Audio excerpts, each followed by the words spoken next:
Все, что вы сегодня увидите, похоже на волшебство. Как всего из 2 ингредиентов сделать настоящее, легкое чудо-лакомство.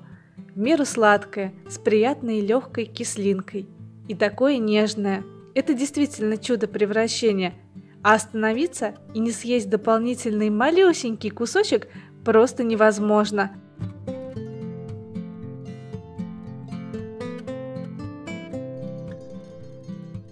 Для начала я поставила на плиту сотейник с небольшим количеством воды. Нам понадобится водяная баня. Тем временем займусь приготовлением рецепта.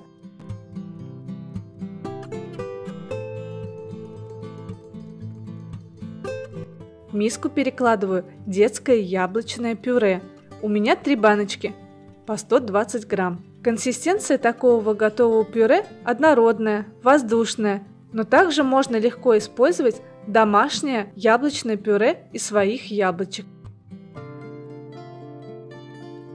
Добавляю в миску 14 грамм быстрорастворимого желатина.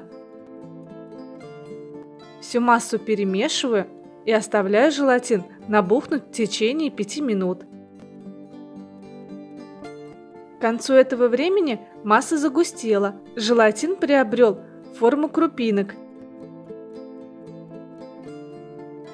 Сотейник с водой уже закипел, и ставлю в миску с пюре и желатином сверху на сотейник.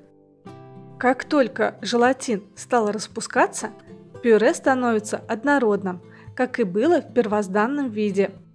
Теперь снимаю миску с пюре с водяной бани и даю остыть до комнатной температуры. Теперь начинается самое интересное.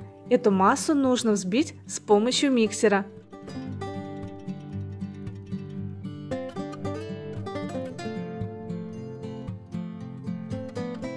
Остывшее пюре с желатином постепенно, но достаточно быстро начинает становиться более светлым, а объем увеличивается также 4-5 раз. У меня на взбивание массы ушло 20 минут. Взбитая масса по консистенции очень похожа на взбитые сливки. Стеклянную форму небольшого размера застелила пищевой пленкой.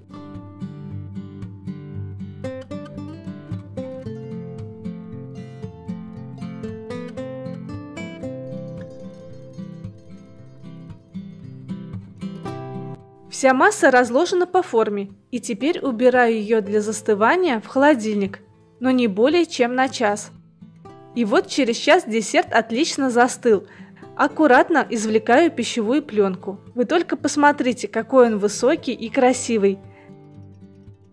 Для того, чтобы кусочки на срезе выглядели ровными и четкими, перед каждым прохождением ножа смазываю его небольшим количеством растительного масла. Какая это красота! И мне не терпится угоститься кусочком этого облачного десерта, легкого, как пух, и нежного, как теплый ветерок. Готовьте его с удовольствием, оцените его лайком и вашим комментарием. И до встречи уже в новом рецепте!